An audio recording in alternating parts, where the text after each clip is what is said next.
وہ ادا کیے جائیں. لیکن آصف جٹ نے اس کے اگینسٹ نیسلے کی انتظامیہ ہائی کورٹ چلی گئی اور 5 سال ہائی کورٹ میں آصف جٹ مرحوم کو صرف تاریخوں پہ تاریخیں ملتی رہیں. اور انتظامیہ کی یہ ہیلے اور بہانے تھے. انہوں نے جس طریقے سے بھی یہ کوشش کی کہ یہ ہیئرنگ نہ ہو، اور آخر اس کو اتنا ذہنی اذیت اور تھریٹس دی گئیں اس کی فیملی کو، ان کو ڈرایا گیا، ان کو مارنے کی دھمکیاں دی گئیں ان کی فیملی کو، اور مجبور ہو کر آصف نے اپنے آپ کو آگ لگا کر وہاں پہ ہائی کورٹ کے احاطے میں اپنی جان دے دی. اور یہ سوالیہ نشان چھوڑ دیا جوڈیشری پر کہ کہاں کھڑی ہے جوڈیشری اور کہاں ہیں پاکستان کے لیبر قوانین. کیا یہ لیبر قوانین صرف کتابوں میں ہیں؟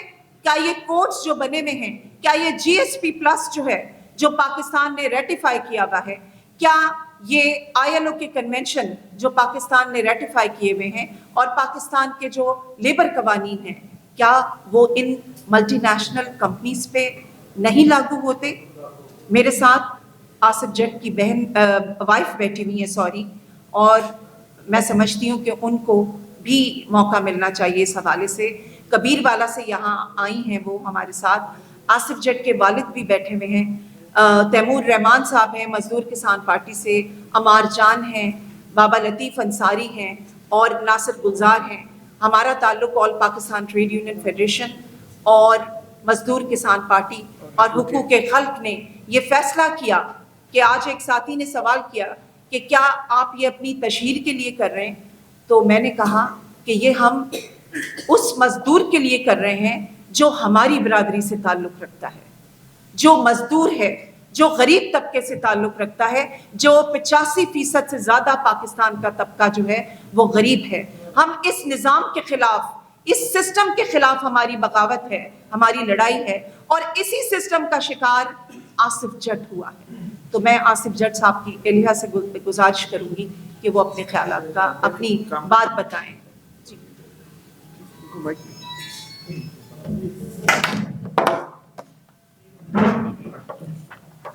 جی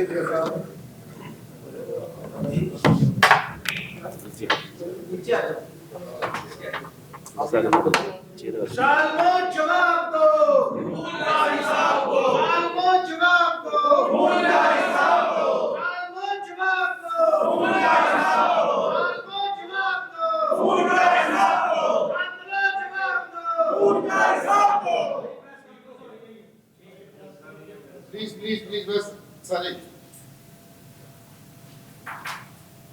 جی میں مسز آصف جاوید یہاں پہ آئی ہوں ان کے خون کا بدلہ لینے.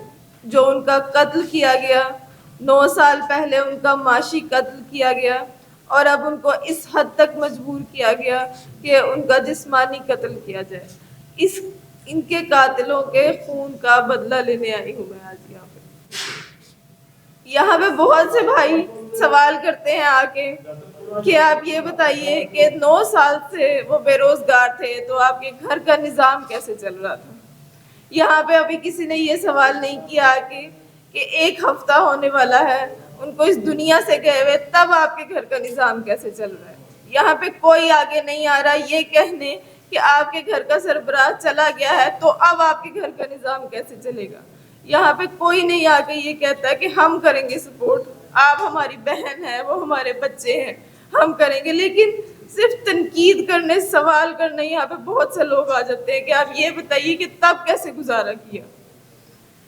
میں ان سے یہ سوال کرنا چاہوں گی کہ ہماری آواز کو آپ حکومت تک پہنچاتے ہیں لیکن حکومت سے کوئی نہیں آتا یہ پوچھنے کہ 9 سال آپ نے کس حالات میں گزارے جو ایک بندہ اپنی جان لینے پہ مجبور ہو گیا. اس کو کون سی ایسی مجبوری تھی؟ اس نے، آپ لوگ ہیں سب کو اپنی جان سے پیار ہوتا ہے، کوئی بھی اپنی جان نہیں دینا چاہتا. یہاں پہ سب اپنی جان بچانے کے لیے بیٹھے ہوتے ہیں، لیکن اس بندے نے اپنی جان دے دی اور پھر بھی اس پہ باتیں کی جا رہی ہیں کہ کیا ہوا تھا ایسا، آپ کے گھر کا نظام کون چلا رہا تھا، کیسے چلا رہا تھا. یہ کس طرح کے سوال کیے جا رہے ہیں یہاں پہ. پہلے وہ بیمار رہے ہیں، وہ ہاسپٹل میں ایڈمٹ رہے ہیں, ان کا ٹریٹمنٹ نہیں ہو رہا ہے, بار بار یہ کہا جا رہا ہے کہ ٹریٹمنٹ کروا دے, تب کوئی نہیں آ رہا, کوئی نہیں, کسی نے نہیں پوچھا کہ اب کیسا ٹریٹمنٹ ہے, 1 دن گزر گیا ہے آپ کو, 2 دن گزر گیا ہے, کیا آپ کا ٹریٹمنٹ شروع ہوا, کسی نے کچھ کیا, کوئی نہیں آتا. لیکن بعد میں یہ تنقید کرنے یہاں پہ سب لوگ آ جاتے ہیں. حکومت کی طرف سے ابھی تک کوئی نہیں آیا, نیسلے کی طرف سے ابھی تک کوئی نہیں آیا. ہائی کورٹ میں اتنا بڑا واقعہ ہو گیا, ان کی سیکیورٹی ٹائٹ کر دی کہ اب کوئی پانی کی بوتل نہیں لے کے جا سکتا ہائی کورٹ میں. لیکن ہوا کس وجہ سے, اس وجہ کو کوئی نہیں دیکھ رہا, اس میں کوئی پروسیڈنگ نہیں ہوئی, کوئی ججز صاحبان کی طرف سے کوئی رسپانس نہیں آیا کہ اب ہم کیس پروسیڈ کریں گے, اب ان کو انصاف ملے گا, اب ان کا کیس سنا جائے گا. ان کی جان جانے کے بعد بھی کوئی کچھ نہیں کر رہا ہے یہاں پہ.